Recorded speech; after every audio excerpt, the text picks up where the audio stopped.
İlçemize bağlı Akçapınar köyünde özel teşebbüse ait bir firma tarafından madencilik işletmesi yapılıyor.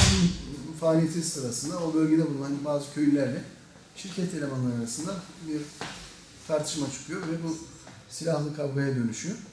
3 yaralı da İpekyolu Devlet Hastanesi'nde, İpekyolu Hastanesi'nde, özel İpekyolu Hastanesi'nde. Bunların da bilgilerini aldık, hayat tehlikeleri yok. Biz de Sayın Başsavcımızla beraber, emniyet yetkililerimizle beraber hastaneye geldik. Yaralıları ziyaret ettik, geçmiş olsun dileklerinde bulunduk. Yakınlarına yaptık, teskinde bulundu. Jandarmamız o köyde gerekli güvenlik tedbirlerini almış durumda. Olay bundan ibaret.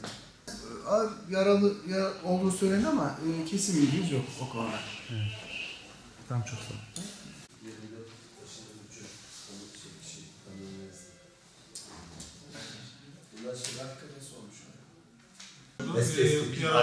Şu anda Yarı yolda.